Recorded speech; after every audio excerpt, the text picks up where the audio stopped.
Bien, son las 10 de la mañana con 33 minutos y nos vamos a la siguiente entrevista de esta mañana. Estamos en contacto a esta hora con el secretario ejecutivo de CONACET, Alberto Escobar, nos acompaña. ¿Cómo está, Alberto? Bienvenido. Hola Sebastián, buenos días, muchas gracias. Gracias por acompañarnos en esta conversación en la que buscamos abordar también una mirada un poco más amplia y a propósito de algunos casos más recientes, lo que está ocurriendo en las calles de Santiago, en las autopistas de nuestro país también, en términos de la conducción temeraria en nuestro país y del diagnóstico que ustedes desde CONACET tienen respecto a este problema, Alberto. Bueno, Sebastián, efectivamente el exceso de velocidad en nuestro país ha venido cobrando importancia en la contribución a los siniestros viales con resultado de muerte. Piensa tú que el exceso de velocidad representa entre el 28 y el 30% de la siniestralidad con resultado de muerte y se viene arrastrando, yo te diría, los últimos 10 años. Entonces es un tema muy significativo. Y desde nuestro punto de vista, además, nos ha llamado mucho la atención el desconocimiento que existe por parte de los conductores de la ley de velocidad, exceso de velocidad temerario, porque nos ha sorprendido en declaraciones, en comentarios, lo que la gente mal entiende o definitivamente no entiende de lo que corresponde. Así que ha sido muy importante esta cobertura porque nos ha ayudado un poco a difundir la importancia de una norma o ley que es del año 2022 que está vigente. Sí. Aclaremos algunos conceptos también, Alberto. ¿Qué se entiende o cómo se configura el delito de conducción temeraria? Perfecto. Mira, esto es muy importante.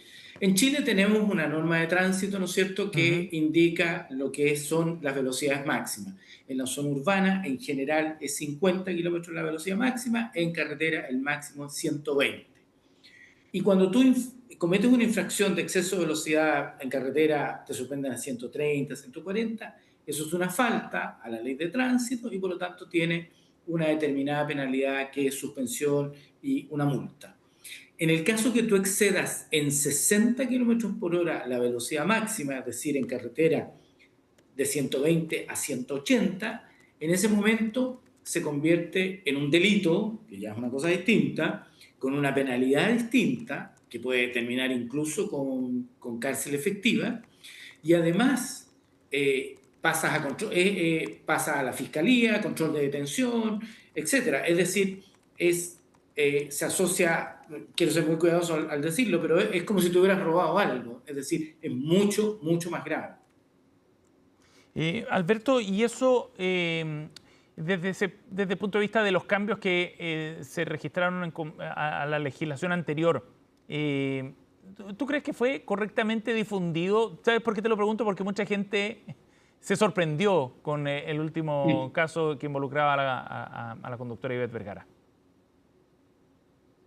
La verdad es que, mira, en el año 2022, cuando se promulgó, hubo una gran cobertura de prensa, se difundió por distintos medios, pero después decayó y no se volvió nunca más a hablar porque yo tengo la impresión de que la gente confundía los términos. De hecho, en la declaración de esta señora, ella dice que se pasó en 1 kilómetro la velocidad máxima temeraria y la verdad es que se sobrepasó en 61, ¿te fijas?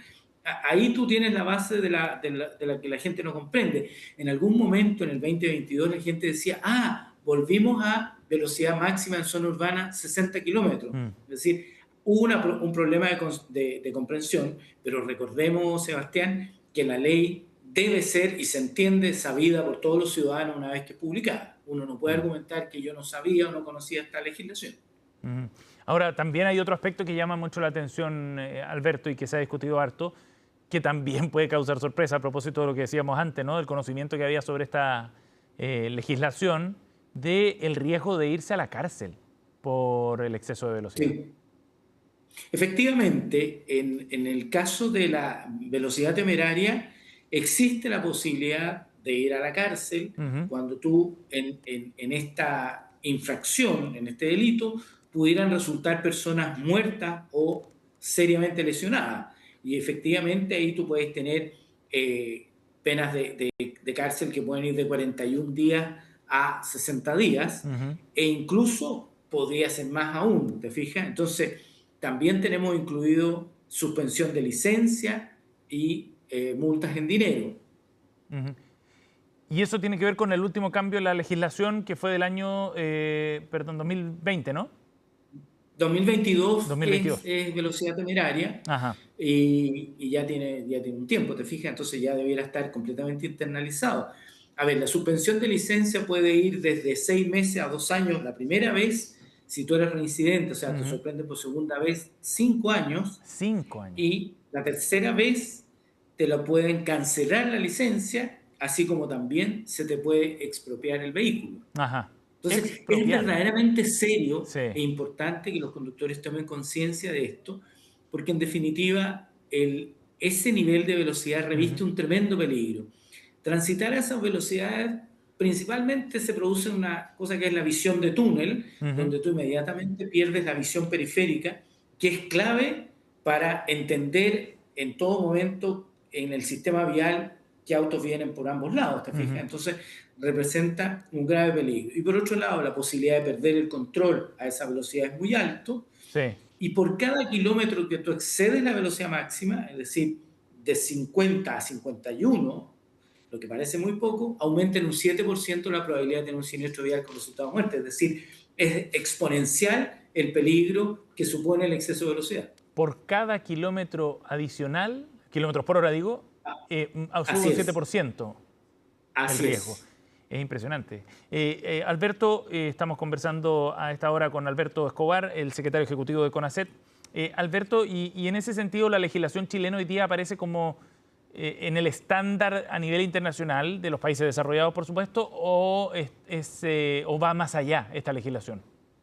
No, nosotros tenemos una legislación bastante robusta, Sebastián, a Ujú. nivel OCDE, que nos gusta siempre compararnos con aquello, y de hecho a mí me tocó en abril participar en un seminario internacional Ajá. donde a Chile se ponía como ejemplo de cómo se ha avanzado con respecto al control y la gestión del exceso de velocidad, que es un fenómeno mundial, Ujú. cómo Chile ha avanzado en generar una legislación que convierte en delito velocidades tan temerarias e irresponsables como es esta que estamos manifestando. Así que yo te diría que en ese sentido, en América Latina, podríamos decir que somos un ejemplo, se nos ha Ujú. consultado mucho en este tiempo, y te contaba yo este seminario internacional que fui a dar.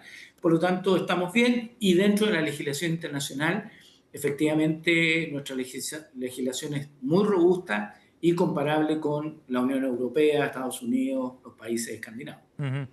Alberto, ahora, ¿la motivación para esta legislación tenía que ver con las carreras clandestinas? O... Había una vinculación efectivamente con las mal llamadas carreras clandestinas, que en definitiva son la utilización de un espacio de uso público Ujú. para generar una especie de beneficio, porque en algunos casos hay unas inscripciones que se llaman por redes sociales, y por lo tanto se abordó esto que es mal llamado carreras clandestinas, y de hecho hoy día hay una moción para cambiarle el nombre para poder perseguir judicialmente cualquier actividad ilícita en las vías públicas, y por lo tanto parte del complemento era la velocidad temeraria que se comenzaba a registrar de manera muy habitual en las autovías de nuestro país. Ajá. Ahora, la situación, digamos, de riesgo excedía, por supuesto, y excede a ese tipo de carreras, digamos. Y eso es lo O que se sea, legisla también. efectivamente, mira, se le pone nombre de carrera, pero en realidad no tiene nada de carrera, y la gente que organiza competencias deportivas Ujú. de motor no les gusta mucho, porque efectivamente cuando tú participas en un autódromo, tienes gente que está federada, que los vehículos están adecuados para el exceso de velocidad o para las velocidades que van a desarrollar, el circuito es un perímetro cerrado, con seguros, con Ujú. ambulancia, etcétera.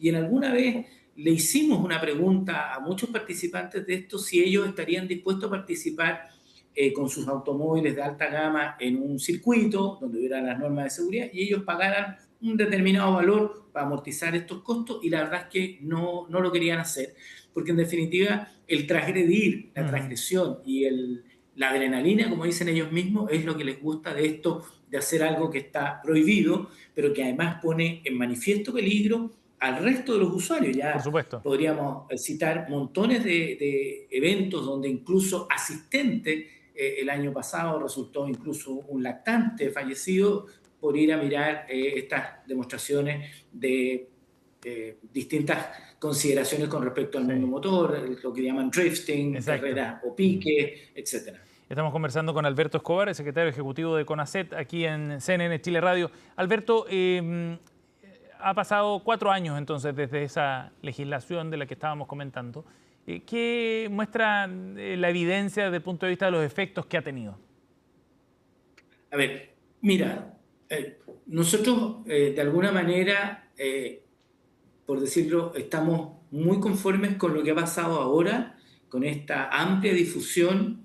No estamos diciendo que sea positivo que se haga, pero como ha tenido una gran difusión, la gente comenzó a entender la percepción de riesgo. El drama del exceso de velocidad es que uno no tiene la percepción de riesgo asociado a aquello.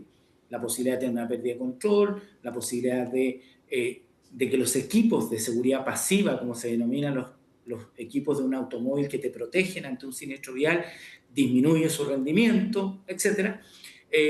Hemos registrado avances significativos en términos de legislación y sobre todo lo que estamos comentando hoy día en términos de fiscalización. Recuerda que por el diseño de las autovías metropolitanas es difícil encontrar lugares donde fiscalizar y por lo tanto hay un momento donde efectivamente se logra poder fiscalizar y por lo demás también excesivamente seguro para la policía y los que fiscalizan resulta muy importante. Y como tú puedes ver, y quedó muy bien registrado, se toma la velocidad y hay un equipo de persecución de carabineros, lo cual nos va a poder ayudar a detener a las personas y llevarlas a un lugar, como tú te fijas, muy seguro, que de alguna manera pueden efectuar la fiscalización y todo lo que corresponde a aquello. Alberto Escobar, el secretario ejecutivo de CONACET, ha estado con nosotros esta mañana. Alberto, muchas gracias por esta entrevista y tu tiempo, muy amable. Gracias a ustedes. Hasta luego.